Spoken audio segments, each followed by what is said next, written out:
Hello, this is Sophie Lawson from sophieLawson.com. It's quite hard to click with gloves on, but this is episode 159, 159 of the Sophie Art Podcast, which is a little podcast that I do about the art and things. And this one we're going to be talking about how sometimes it's better to not be lucid in dreams, because you can see where your subconscious is at. So that's what this one's going to be about. I've actually decided I'm going to walk around the woods for this one, only because it's gotten a bit cold. So if I stayed where I was for the other podcast, I felt like I was going to get a bit too cold. So for this one, I'm going to be walking around Plymbridge Woods. Little Dennis is with us, but he's in my bag. He's in my bag, so there won't be any little Dennis on this one, unfortunately.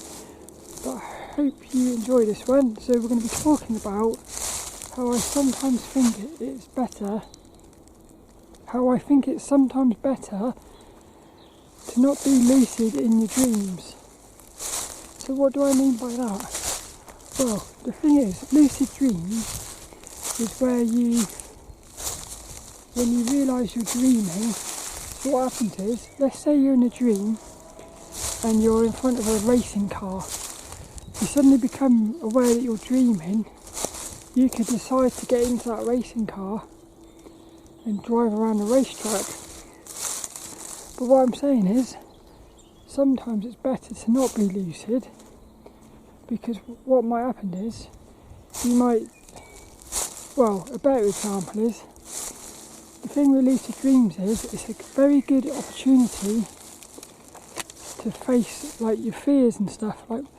So let's say, for instance, you're in a dream and there's a scary monster running towards you.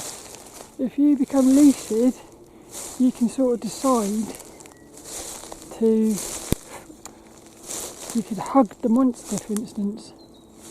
So all of a sudden, you've turned that scary situation into a nice one. But the thing is, the reason I think sometimes it's better to not be lucid is because, let's say you've got that scary monster running towards you. If you're not lucid, then I believe you're actually dealing with your subconscious.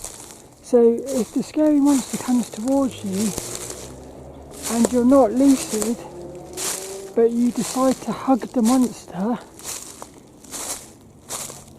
in a weird way I feel like that's actually quite powerful. Because what that means is, it means that at a subconscious level, you're not scared of that monster.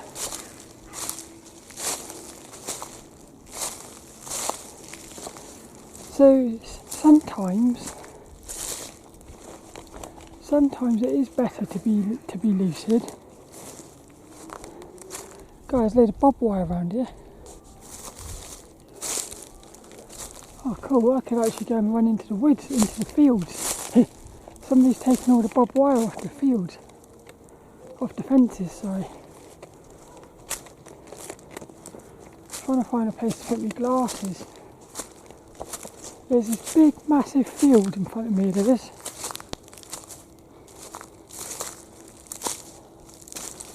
Big massive field. Oh, I feel like I just want to go running through the field. So that's it really. Being lucid is very powerful, it's amazing, it is. But sometimes it's better to, not better. Yeah, I suppose it is better actually. Because this is the thing with these dreams. With dreams, what we're dealing with, I think, is the balance between conscious and subconscious. When you're lucid, you're interacting with the dream realm with your consciousness. When you're not lucid, so when you're just dreaming, you're interacting with the dream realm with your subconscious. But the same thing is happening in the waking state as well. When we're awake in the physical, if we're not sort of, what do you call it? Well, if we're just going through life not really thinking about it, our subconscious is doing all the interactions. But then if we work on our subconscious, if we work on our consciousness in the waking state, it's just like a dream. It's very weird, it is, how the dream realm and the waking state are the same thing, but it's all to do with consciousness. I love the sounds of some little flowers down here. I love the sounds of twigs snapping. I think it's cool, it is.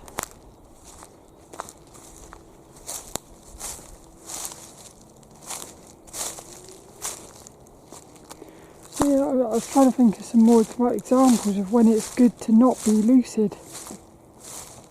I think really it's mainly to do with fears. So it's quite weird to me how in the waking state,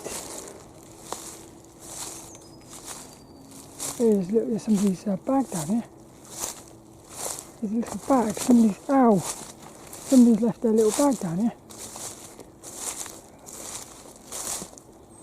Interesting. Quite interesting, that. See, part of me wants to go, I'm in the middle of the woods and there's a bag. Part of me wants to go and open that bag. I'm not going to though.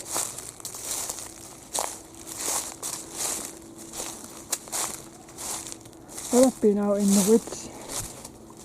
It's quite cool.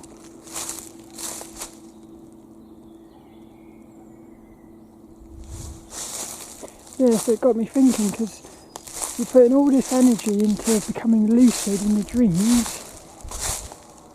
But I felt like it was quite important to appreciate the times you're not lucid, because what I think is you can actually find out a lot about yourself by how you interact with the world when you're not lucid. So it does go into the waking state, because what happens is in the waking state you have to sort of train yourself to do certain things. Like, for instance, let's say I was going to talk about something about interrupting people, but if you're trying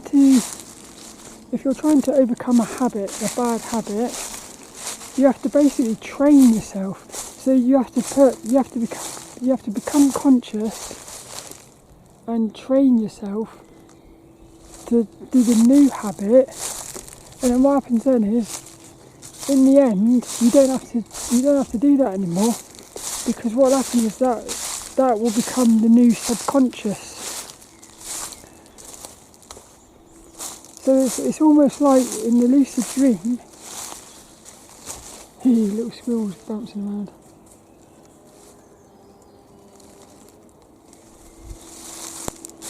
It almost feels to me like the dream realm is the reverse of the waking. I can't quite explain this in words. In the waking state, most of the time you are living your life not conscious. So you have to make yourself conscious. In the dream realm, it's the same, isn't it? Most of the time in the dream, you're dreaming, but if you become lucid, that's you basically becoming conscious. But then what's weird about this is, the dream realm is like the subconscious of the waking state. So in other words, you can practice things in the dream realm, which would then, when you wake up into the waking state, those things you've practiced in the dream, they start becoming the way you act in the waking state.